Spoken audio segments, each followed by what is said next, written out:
Something genuinely extraordinary happened in the past 48 hours. And the mainstream coverage of it has been so fractured and so contradictory that most people watching this conflict do not have a coherent picture of what actually occurred and what it means for where this entire situation goes next. Let me give you that picture. All of it. On July 1st, Israel's defense minister publicly declared Iran's supreme leader a marked target for elimination. That is not a paraphrase or an interpretation. It is a direct characterization of a formal public statement made at a military ceremony prepared in advance, delivered with full awareness of its audience. The Israeli defense minister said the supreme leader is marked. He said Israel has already struck Iran twice. He said a third strike remains on the table. He said it on the record at a public event that was broadcast and transcribed. On July the 2nd, there was a report of Israeli aircraft entering Iranian airspace from the direction of Iraq, while an Iranian diplomatic delegation was in transit between the Doha negotiations in Thrawn, prompting that delegation to make an emergency landing at an Iranian airport rather than continuing on its planned direct route, subsequently completing the journey to Thrawn by land under protection rather than air. On July 3rd, President Trump publicly walked back the Israeli threat, issuing a clear, direct statement that the United States is not going to kill Iran's supreme leader, confirming this is not something that is going to happen, and doing so specifically to stabilize the nuclear negotiations in Doha that Israel's declaration had directly threatened to derail. 3 days, one of America's closest allies publicly marking the leader of the country.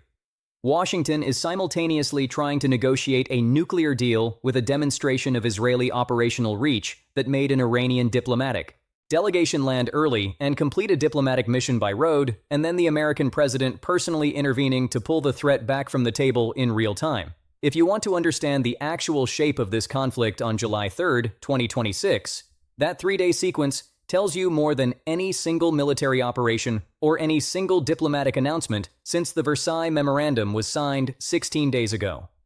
It is July 3rd, 2026.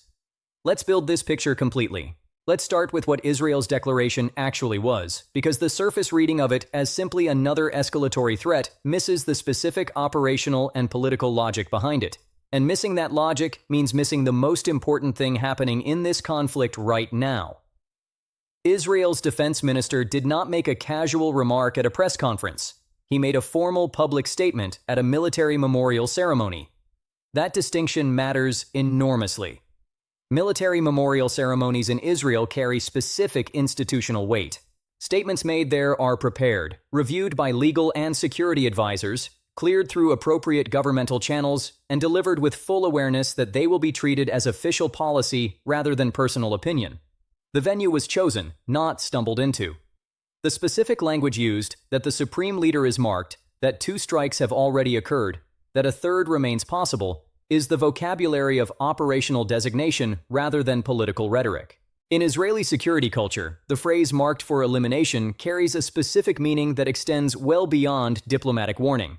It describes a targeting decision that has entered the planning process, not merely a political threat that exists in the rhetorical domain. To understand why this declaration was made at this precise moment, you have to look at what was happening simultaneously in the nuclear negotiation track. Iran's parliament had just passed a law specifically prohibiting inspection access to bombed nuclear sites. Iran's parliament speaker and chief nuclear negotiator had gone on state television to call reports of a nuclear inspection agreement a lie. Iran's foreign ministry was simultaneously issuing statements about the Doha talks making positive progress. Iran's military was simultaneously warning that all oil tankers must use Iranian-approved routes or face an immediate and forceful response. Israel's declaration was not made in a vacuum. It was the response to a specific and observable pattern. Iran's parliament had just legislated away the single most important verification requirement in the entire American negotiating position while simultaneously characterizing the negotiations is going well.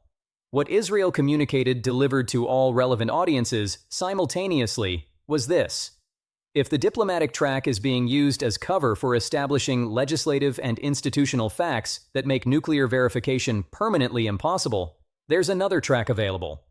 And the person at the formal apex of Iran's decision-making structure needs to understand that his physical security is part of the calculation. That message has specific audiences beyond the obvious ones. It is addressed to Iran's supreme leader directly, whoever and wherever he currently is. It is addressed to the IRGC's hardline factions, who have been acting with apparent independence from Iran's formal negotiating position, signaling that the costs of continued defiance extend beyond the individuals making specific operational decisions to the entire leadership structure they operate under. It is addressed to Washington, serving as a reminder that Israel's operational timeline is not subordinate to the American diplomatic calendar, and it is addressed to Iranian pragmatic negotiators in Doha, providing them with a specific, immediate, and personal argument for why closing a genuine deal quickly serves their own survival interests rather than simply national economic interests. The Iranian diplomatic delegation's emergency landing adds a specific operational dimension to this broader strategic messaging. Getting a diplomatic aircraft to land early by entering its airspace is a demonstration of capability that requires no kinetic action and creates no casualties while communicating an extremely precise message. You are trackable. You are reachable. The infrastructure protecting your diplomatic movement, including Pakistani escort aircraft, is insufficient to prevent Israeli reach into Iranian airspace. The people in those aircraft completed their return to Thrawn by a road, which means they had hours to think about exactly what the interception meant and what it implied about every other movement their leadership makes. President Trump's rapid public intervention to walk back the threat revealed several things simultaneously. First, there was insufficient coordination between Washington and Jerusalem on the timing and content of the Israeli declaration, which is itself a significant data point about the current state of U.S.-Israeli operational synchronization on this specific conflict dimension. If Washington had been fully briefed in advance and approved the declaration, there would have been no need to publicly walk it back within 48 hours. Second, the administration assessed that the Israeli declaration was operationally dangerous to something Washington is currently trying to protect. The speed of the public response indicates genuine urgency about preventing the Doha process from collapsing, which itself tells you the administration believes the Doha process remains viable and worth protecting. If Washington had privately concluded that talks were already failing, the urgency to walk back a threat that complicated them would be considerably lower.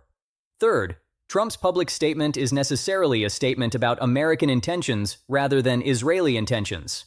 The President of the United States cannot commit Israel to a course of action any more than the Israeli Defense Minister can commit the United States to one. This is understood by every party watching the situation, including Iran's leadership. Washington said it will not pursue this option.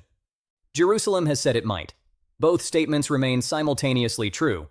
What this creates is a specific and deliberate strategic ambiguity that benefits the American negotiating position in ways that are worth examining carefully. Iran cannot discount the Israeli threat simply because Washington has walked it back. If Iran believed that the American statement fully neutralized the Israeli declaration, the pressure that declaration was designed to create would evaporate entirely.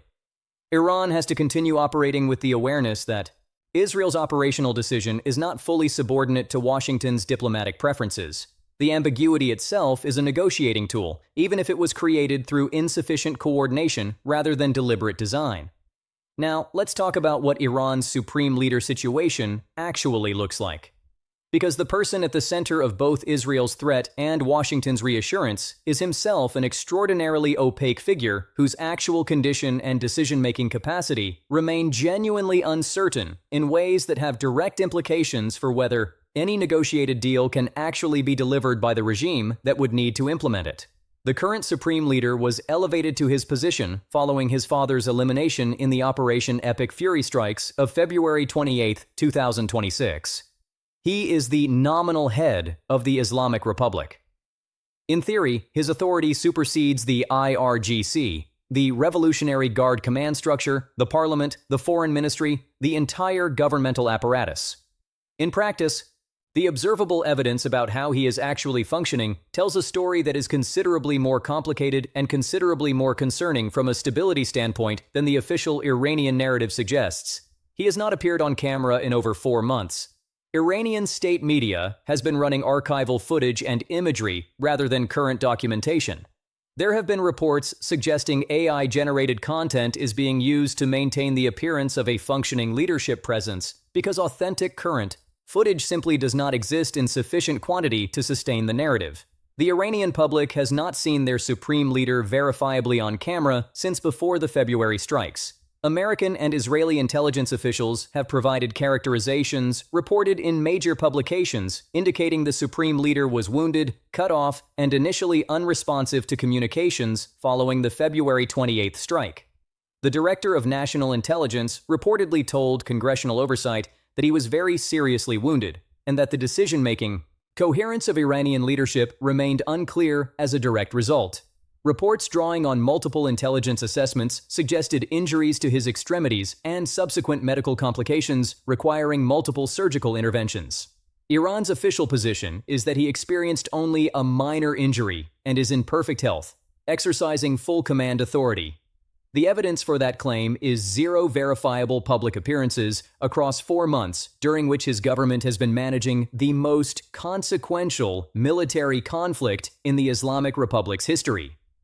His physical security architecture reflects the regime's genuine awareness that he remains a priority target. Officials summoned to meet with him reportedly travel the final portion of their journey in blacked-out vehicles, are taken through tunnel systems while blindfolded, and emerge unable to reconstruct the route from their own experience. The tunnel network is designed to run under schools, hospitals, mosques, and residential neighborhoods, specifically because strikes on that infrastructure require collateral damage assessments that complicate Western military targeting decisions. His location is protected not just by physical distance and underground construction, but by the legal and moral costs that any strike would impose on the attacker. The man who is supposed to be making the decisions that will determine whether Iran's parliamentary inspection ban is reversed or maintained, whether the IRGC's hardline factions are directed toward genuine compliance or continued defiance, and whether the Doha talks produce a genuine final agreement before the 60-day window expires, is operating from inside a blindfolded courier tunnel network with injuries whose severity remains publicly unconfirmed. Now, let's connect this to the parliamentary inspection ban because it represents the most consequential single development in the post-ceasefire period, and the one that most directly implicates the question of whether this conflict achieves its stated objectives. Iran's parliament passed legislation specifically prohibiting inspection access to bombed or damaged nuclear sites under any circumstances. The sites specifically protected by this legislation are Fordo, Natanz, and Isfahan. These are not peripheral facilities. These are the core of Iran's nuclear program. The sites where enrichment happened, where centrifuges operated, and where the GBU-57 massive ordnance penetrator strikes during Operation Midnight Hammer in June 2022. Subsequent strikes during Operation Epic Fury in February 2026 were specifically targeted. These are the sites where the approximately 440 kilograms of 60% enriched uranium that the entire nuclear negotiation is supposed to account for was located. Without inspection access to these specific sites, no external party can determine whether the enriched material has been destroyed, relocated, partially salvaged, or is being reconstituted. The ambiguity about what survived those strikes cannot be resolved without someone physically going inside and looking. Iran has now made that physically going inside and looking domestically illegal. The mechanism matters as much as the outcome.